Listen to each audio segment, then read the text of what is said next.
welcome everyone. Thank you all for being there. This current lecture is on models for you, modeling your life. I decided to present this because I studied model for a lot of years, for coaching, for companies, for personal development. And I found that in this time, which for some people can be difficult, for me it's an opportunity. Try to find some model that can help you to grow. And you can extend it and scale it up to a team, an organization, in fact, in whatever, it is generic enough. So my intention for this lecture is quite easy. It's just an invitation to curiosity. I will not be able to deep dive in all the models, but I give you the resource if you want to deep dive in it. So with no further introduction, we can see actually what is actually a model. So a model is just an image, a representation, a concept. It is something which is mostly linked to some metaphor or some graphical things, which are here to support, to frame, to give you a canvas that will hook you to an understanding of something. And through this understanding, you will go to a phase of learning and unlearning. So this is the first small model, which is interesting to understand. Through all your life, you think you are learning, but in fact, most of the time you are unlearning to give space to new learning. There are some things that you, in fact, change your beliefs, change your understanding, and through this, it will give you space for learning. So during every time you are doing a cycle of unlearning something in order to give space to learn something else. And today I want to present you something, but what were the reasons? So for me, I have been spending quite a lot of years to find what I stand for in my life. So it took me approximately 39 years.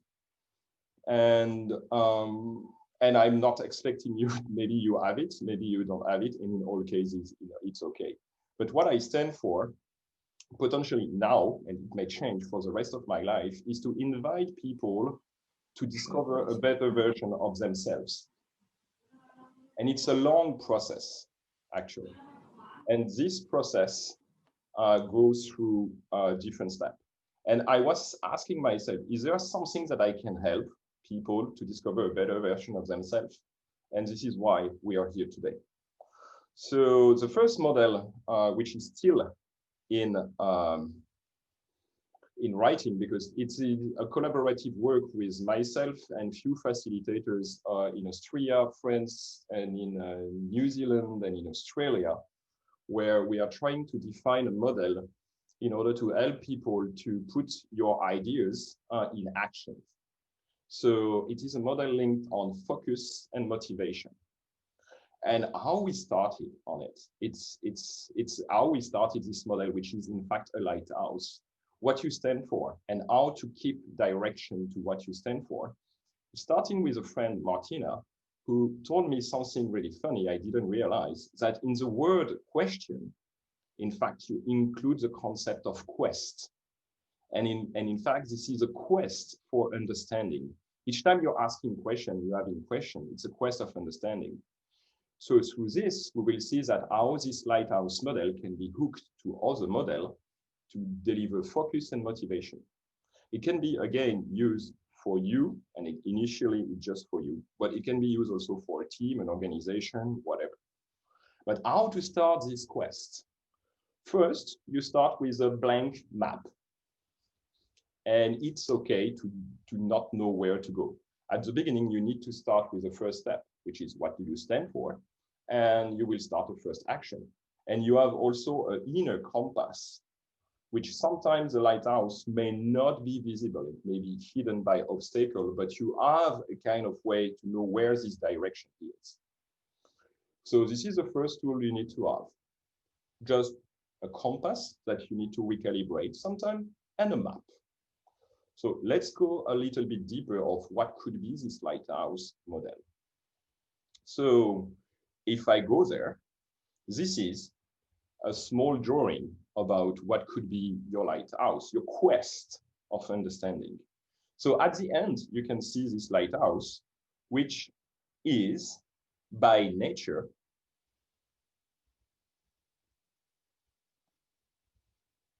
unreachable. And why it is unreachable? It will remove a frustration. It's a first mental model. If you don't succeed to reach it, it's okay. And if you succeed to reach it, it's okay too. But it's not, in fact, the outcome you're looking for. The outcome is the path you will follow.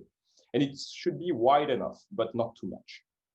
One philosopher, Aristotle, said, if you look for happiness, you will mostly never find it. And it's true. It's too wide, but not enough practical. So try to find a lighthouse which is at one way kind of measurable. And through this, you will just have it as a light really far that you will guide you during darkness, like if you are sailing in your quest. So the idea is to have something in mind which is wide enough, but not too much. And as soon as you set it, could be, for example, I would like to become a better architect. It's maybe too wide, maybe something you can measure that I would like to become a better architect for microservices. And now try to say that what are the reasons that make you want to be this better architect for microservices? And as soon as you have this, you understand maybe now what is your quest and how to start with. And one of the things you can start is you first need to have motivation. It's always difficult to start a quest without being motivated. So one of the models which is really interesting, it's called the model of flow from Mihaly Csikszentmihalyi. It's a Polish guy who lived in the US who tried to work on how to keep people really motivated with intrinsic motivation, that you experience flow everywhere. It has been mostly used with video games and series and movies. And it is one thing to explain it, it is represented here. So consider that at one point you need to have a certain skill level, which could be low or high, which is on the bottom. And the second one is your challenge level, the challenge you will have in your quest. It could be low or high. So you understand that if you have a low skill level and a low challenge, it's like watching Netflix, you may go to apathy. And if you go with a low skill level and really high challenge, you will come to anxiety. So the thing that you need to start in order to start your quest is to have something at the beginning, which is a little bit ahead for the skills and for the challenge. So you may start here. That there is a rule, which it's just like a rule, which is like 4% more hard than what you can do. And after you increase in this flow, so you increase your challenge and your skills, and you're becoming like aware that you can stay in this flow and you will be highly motivated. So the idea when you start your quest is don't start big, start small and deliver quickly, and try to stay in this flow. Try to not be, and sometimes it's okay to be relaxed, but try to get in the flow. So it will keep your motivation. So when you're starting this quest of understanding, you will start to see different things. So in your map, it's interesting to map everything. So you can use your map to say, what did I do and what will I do? And you don't know where you go, you just know a light at the end. And it's still okay, but it's a quest. And you do multiple quests, like in a video game or like in heroic fantasy, like in The Lord of the Rings. You do small quests as small quests. And as far as you go to this quest, you will have an understanding. And the magic of this is your lighthouse may go even farther because you will refine it. So through this quest, you will understand that at one point, you may come to this place when you feel that there is complexity. And the complexity is like, where should I go? Should I go in the cave or should I do another path? Interesting. But complexity, there is a model which is named Keynote, which is Welsh. So you can call it Sinefin, but you can pronounce it Keynote. It's a model which is explaining you where you should assess complexity. It will not give you answers. It will not tell you how to solve your problem. In a way, it will give you a kind of way to assess it and act on it. So the first thing you can find is when you don't know what to do and you don't know anything, you are confused. So you don't know how to assess complexity. So you just lost. So the first thing maybe that can go is to be in chaotic way. And chaos is really good. Don't misunderstand it. It's a good thing. It's challenging, but it's a good thing because you act, sense, and respond. In fact, it's a way where you create novel practices. Like one of the novel practices we had with the COVID is we had the entire Earth in lockdown. It's a novel practices. And it created some constraints. That the purpose of chaos is to create new constraints, new practice. And after you drove to complex, the complex is a state where, in fact, you have the intimate conviction, you enabling this constraint, and you need to probe, sense, and respond. It's a word of R&D, research. Or for you, for example, when you discover a new technology, and in fact, you need to try if it's the right one and so on. So it's, in fact, it's a way when you create understanding, it's a way you emerge practices from constraint. And when you have this understanding, you move to complicated. Complicated is basically the way for contractors, consultants. We are like here to help people because we know, depending on a certain context, with a certain constraint, what are the good practices, which is a sense, analyze, and respond. So we sense the context, we analyze it, and we can respond. This is something that where you as a consultant is normally here. You are here to understand widely the system of your customer, and you are here to provide good practices. And the people now need to learn and create learning. This is a learning phase. And when at one point everything is understood, it's clear. So this is like the sense, categorize, and response. It's fixed constraints. This is a word of automation. It is best practices. Be careful. It is best practices at a certain time, depending on a certain context. And this is where sometimes you have an issue. It creates a dual reality. People think it is clear, and in fact, it is not. So it is a good way to assess it. So one thing is, there is no good place. So being in clear is okay. Being in complicated is okay. Being in complex is okay. Being in chaos is okay. Being confused, it's not okay. You can go backwards. So you can go from clear to complicated in order to remake it clear, or you can go complex and so on. There is one thing which is not possible. You cannot go to chaos to clear. It's a cliff. It's too complex to go. You cannot go from chaos to complicated. In all the way, it's like a step. You go from chaos to complex to complicated and clear. And with a certain complex, like we have in the COVID, everything was clear and we were all dropping confused. So one thing about your quest is to assess what is the level of complexity. And depending where they are and with the flow, you can see to find intrinsic motivation. And you may see that at one point that this little guy is not a monster at all. It will change perspective. In fact, it's a nice guy who tried to give you a way to do a shortcut through this cave. And maybe you have seen it as a monster at the beginning, but in fact, it's just a nice guy. Don't follow the look, maybe follow your feelings. And through this quest, in fact, you are going to knowledge, to grow. And one of the things you may know in computer science is the pyramid of knowledge, which is data, information, knowledge, and wisdom. So through this data, in fact, each time you are living in your life, everywhere, you're creating data around.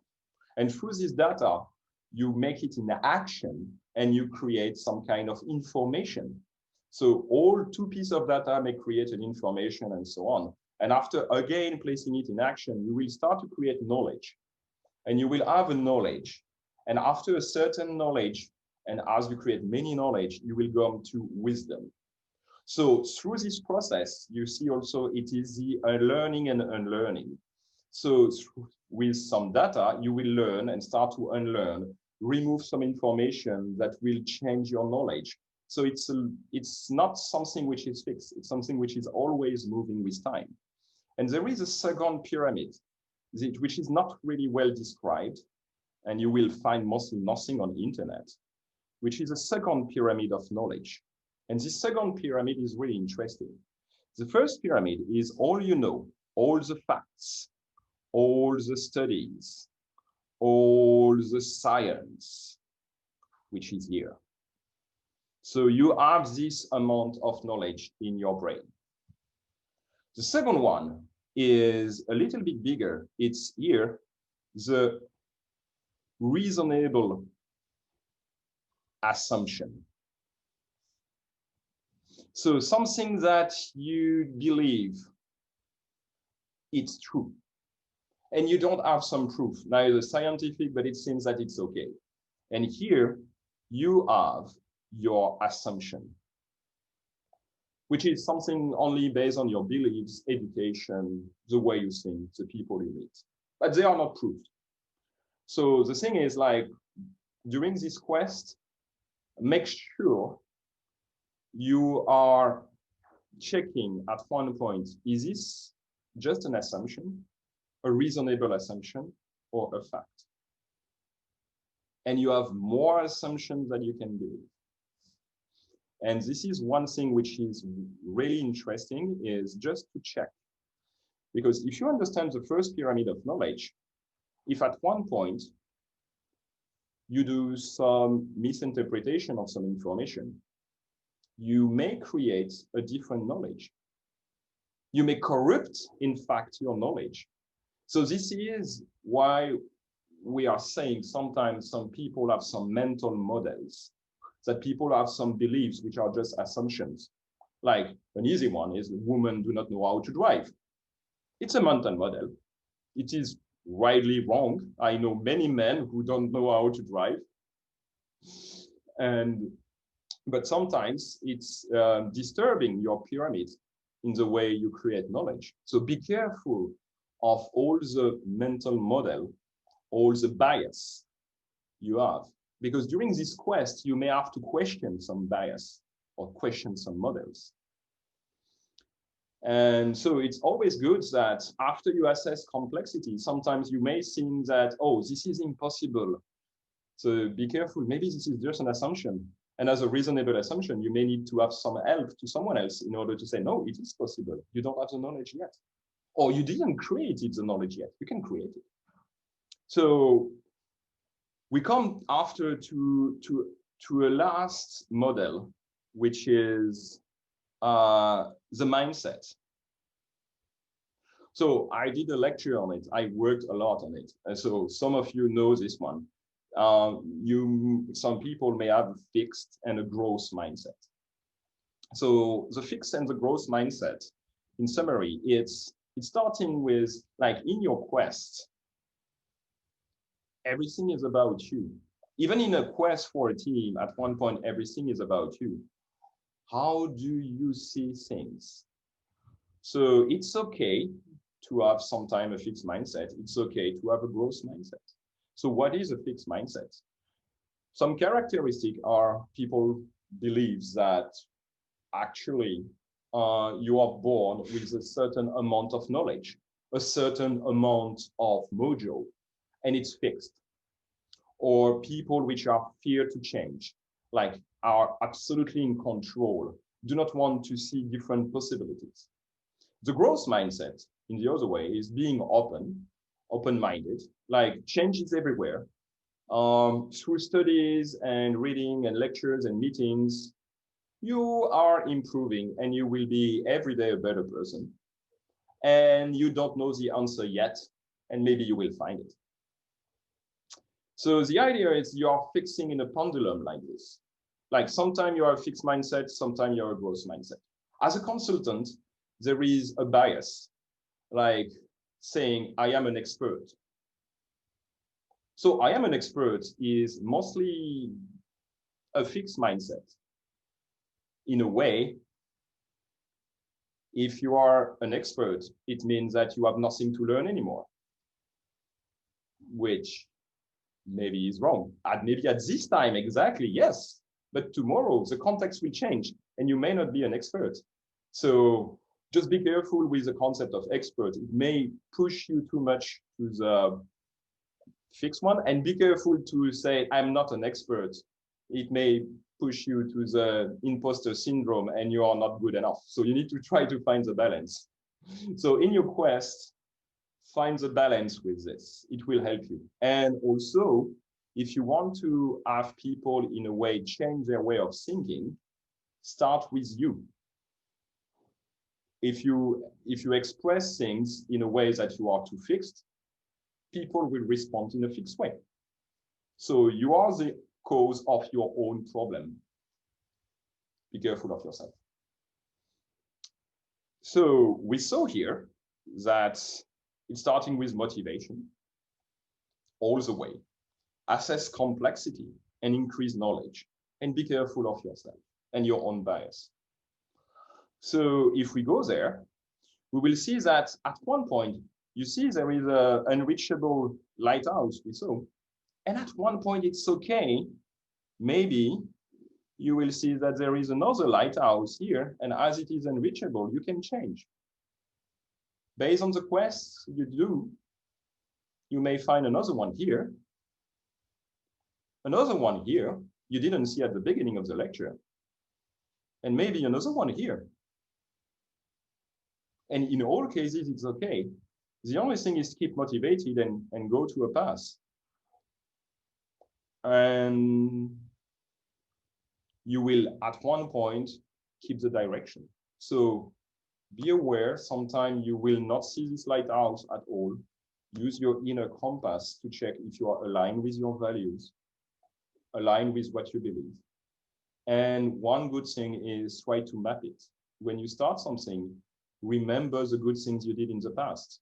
At one point, you may be too much focused on something and not acknowledge the learning and the learning you had.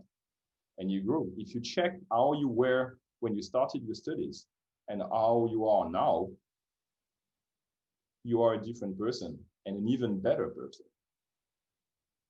So during this, you will see that anytime hidden is a treasure. And the treasure is this understanding of a new thing, this understanding of the beauty of learning. And whatever you said, I am not learning anything, you're learning all your life. So you need to find what you learned, and you all learn something. And today with its Technozaure, we are learning a lot thanks to the others. So this is not a quest which is alone. As soon as you start this quest, you will discover other people which are thinking with you. You will discover that by reading some article, you have other people thinking with you. You will speak with friends, and maybe you are starting a quest with 2 persons, 3 persons, and you will have a fellowship to go through this quest. It could be a community of practice on some technology and so on, when you have the same beliefs, and you are not alone. So as a summary,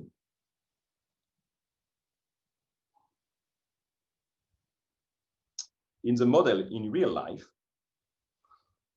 there is this model of a lighthouse we developed and not documented yet with some friends, which is a quest of understanding your own question.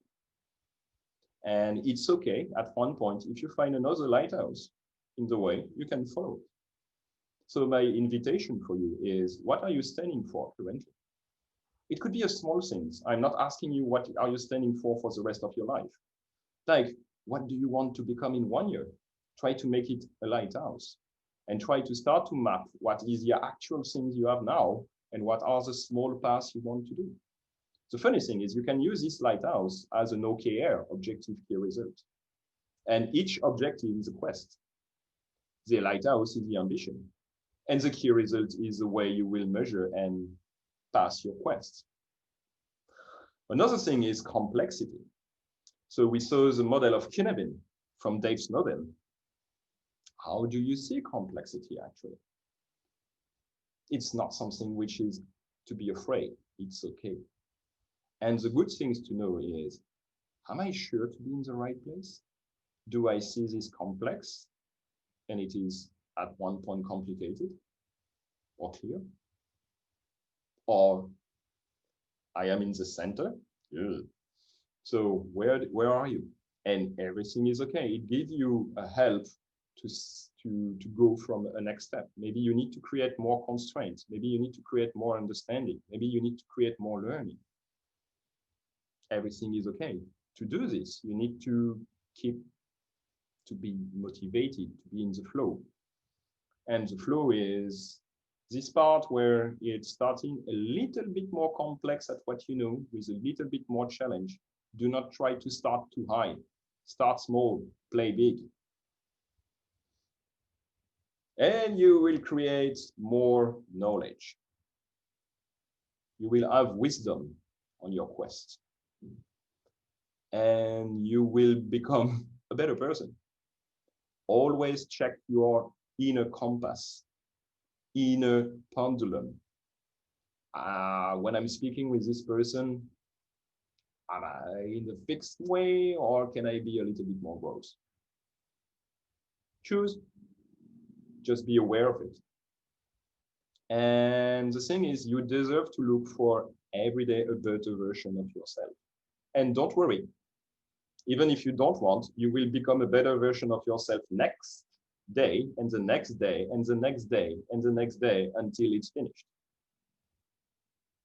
So thank you. And here you have a QR code you can flash with your cell phone, where in this QR code, you can after give me feedback if it's like good, not good, maybe it's not, it's a scale. I invite you to not think binary. Nothing is good or bad. It could be a scale of things. So finished, done. So if you have some question, yeah, oh yeah, I have one. What is the thick orange potato in the cave? It could be seen as a monster for some people, or it could be seen as a friend giving you a pass. Maybe it's not a thick orange potato, or maybe it is, or maybe it's a friendly person dressed for Halloween. We don't know. Is there some other question?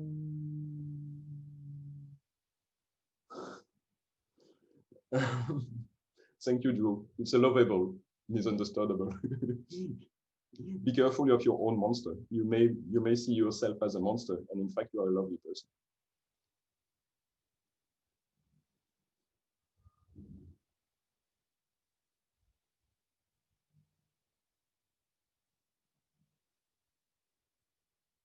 Yeah, you can unmute yourself. Was it useless? The tool I used, it's Concept on iPad.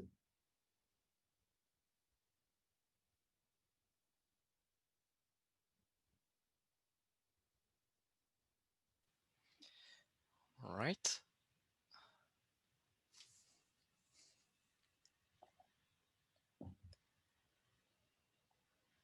Okay. I think that's it. Yep. Stop the